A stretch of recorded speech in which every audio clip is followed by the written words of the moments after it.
We get asked all the time which is better, a new RV or a recently built RV, or possibly an older RV that's possibly built better. We took that question to Jon Goldstein, president of Leisure Coachworks in Fontana, California, and he talked to us about the pros and cons of each and who is the potential best fit for each type of RV.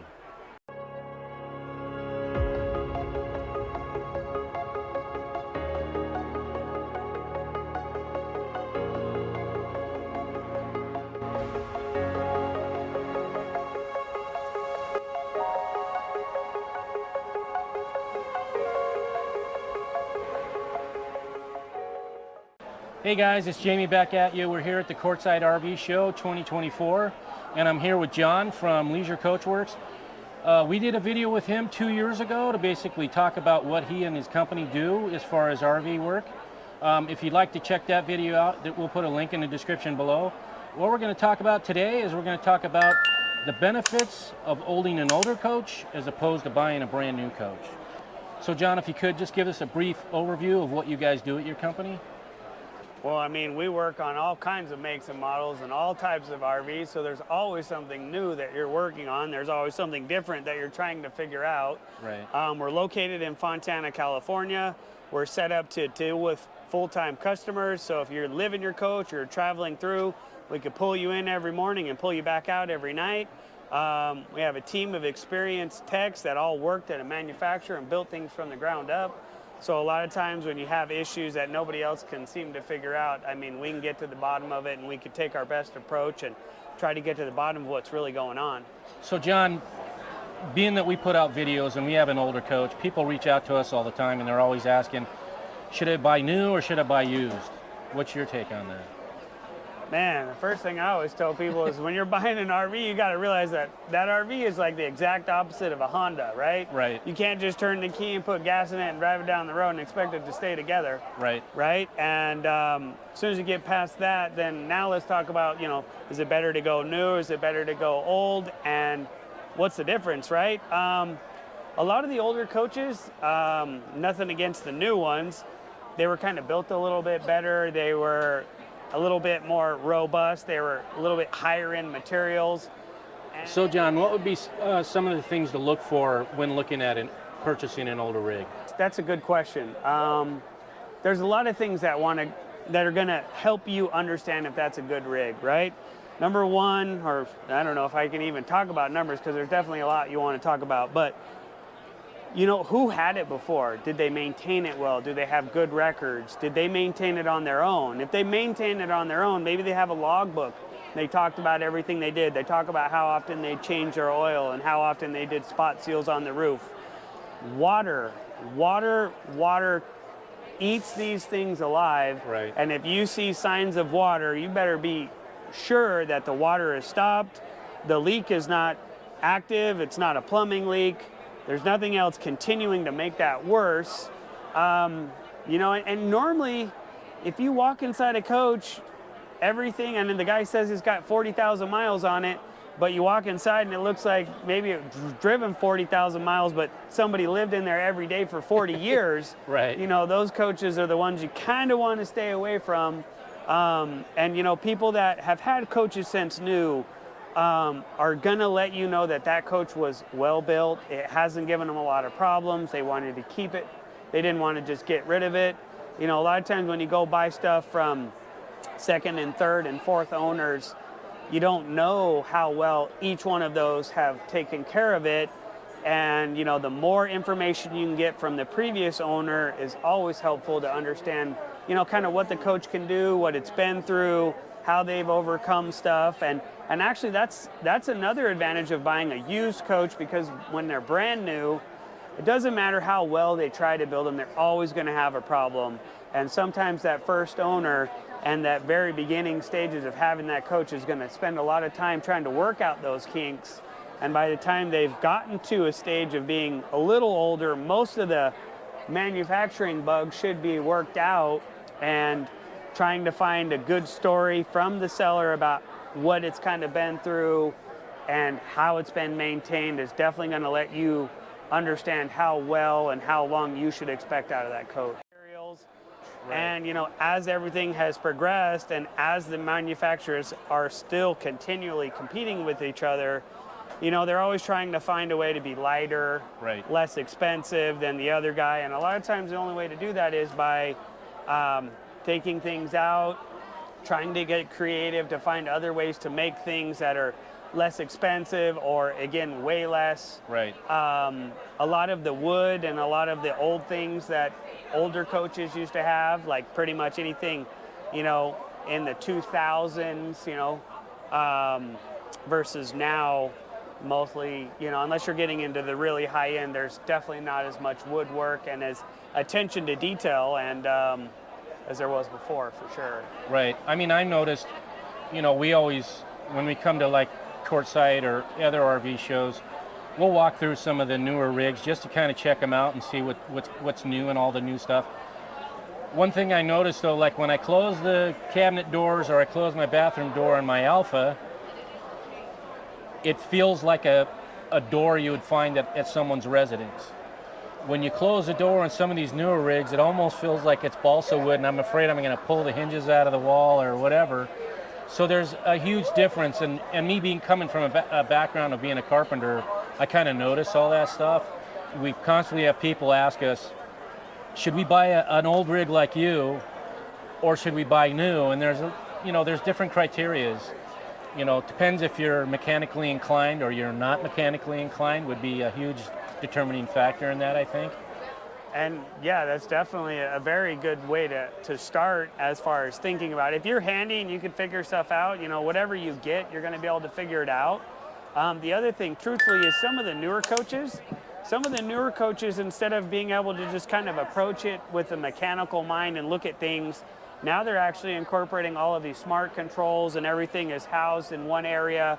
And back in the day when you could look at things and find out specifically when you're at that component that you're trying to figure out what's it doing, what's it not doing. And now with the electronics today, it's actually making that a little bit harder to find out, is it with a component? Is it with the connection? Is it with some software, some app you need to update? Right. You know, that definitely always plays a part. And I mean, if you're handy, it's always, you know, you're going to be better off if you are handy. But if you're not handy, then you need to make sure that you find somebody that you can count on, you can trust. And, you know, when you're working on RVs, there's not always a book that you can open to try to figure out what to do. Right. You got to kind of go off of past experience and figuring out where you have sources to get more information if there's any kind of thing that you don't know. Right. And go from Yeah, there. because we have an Alfa, and anybody that watches our channel I think pretty much knows we have an Alfa. But we belong to a group on Facebook called Alfa Owners, and there's a lot of help there reaching out. If you have a question about how to fix something or where something is located, you can pretty much send out a message, and you're going to get, within probably 15 minutes, numerous people telling you, hey, this is where this is how you do that, and this is how you do this. So that's been really helpful for me. The other thing is I've called you guys up and said, hey, you know, we were getting ready to leave for a trip, and I had the large slide motor go out, and I talked to Conrad, and Conrad says, yeah, you need this motor. And then I got the motor, not realizing that some of the Alfas, when they manufactured them, the way the bars that connected to them for the gearing, there was enough room to be able to get the motor inside and out, slide it in and out, and mine just happened to be one of the ones that would not do that, so I had to get the retrofit that you guys sold so I could cut it and get that in and out of there. But Conrad was a huge help in that, because he said, hey, if you have this, you can go check here to see if you can, if you have an opening there, you can actually slide it over. If you don't have the opening, then you got to cut it. So you guys have been a huge help with that. But not only that, but also availability of parts. So that's definitely another thing that you want to consider if you are buying something older. Hey, is there anybody out there that specializes or is supporting this older product, where some of these older coaches that don't have any kind of support behind them, those parts, I mean, if there's a one-off part that they made for that vehicle and you can't get it anymore, right. I mean, we've seen coaches get totaled because they can't find a component. Right. But the flip side of that is, you know, there was a coach in our shop the other day that was literally 3 years old, and we went to go get a fender skirt for this fifth wheel, and that part was obsolete. And it was like, it's already obsolete, and the coach is only 2-3 years old. Oh, wow. You know, so you always have to be creative, but it's always a good idea if you are looking at something old to find out, like you said, is there any support? Is there anybody that specializes in that? How hard are those parts to get? And are they still readily available? Are you pretty much going to be one-off creating every single part that you need to repair that vehicle for the time that you have it? That's gonna get kind of tough. Yeah. So can you tell us some of the other things, like as far as expenses of owning an older rig? You know, obviously with a newer one, you're gonna get a warranty, but some things to consider when you're purchasing an older one?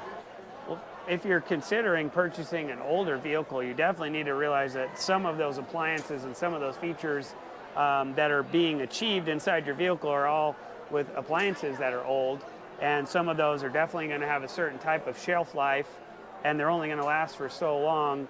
And you know, if you're buying an older coach, your fridge, you know, it might be 10-15 years old, already on borrowed time, that's going to have to go.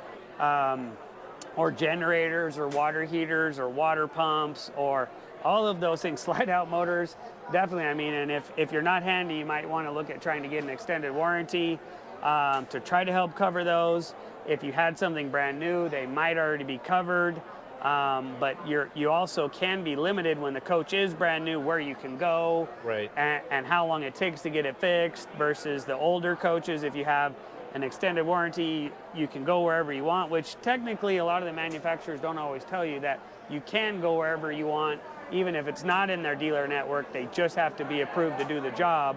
But you know, older coaches definitely are going to need to have that kind of maintenance for appliances that are already kind of nearing the end of usable time, right? Right. Yeah, because when we had our first motorhome, it was an '01 Holiday Rambler. I reached out to a warranty company. They wouldn't touch it because of how old it was. On the '06, we were able to get the running gear covered, but nothing related to the house part of it. So they wouldn't cover slide motors and things like that.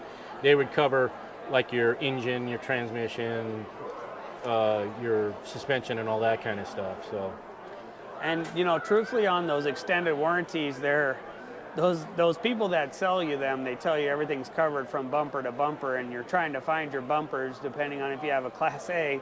Where does this coverage start and end, right?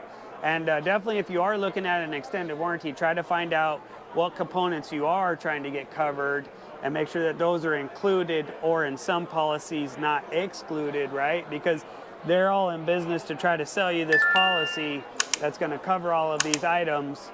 And you know, unfortunately, they want to try to put more money out or less money out than they take in, right, and trying to look at the fine print to find the right warranty for what you're trying to do, or the appliances you're trying to have coverage on is inside that policy and not somehow excluded. One thing that you did touch on is numerous owners, and that could theoretically be a red flag, because if somebody owned it and then another person owned it for a short period of time and another person, okay, maybe there's issues with this coach, and that's why it keeps bumping to new owners.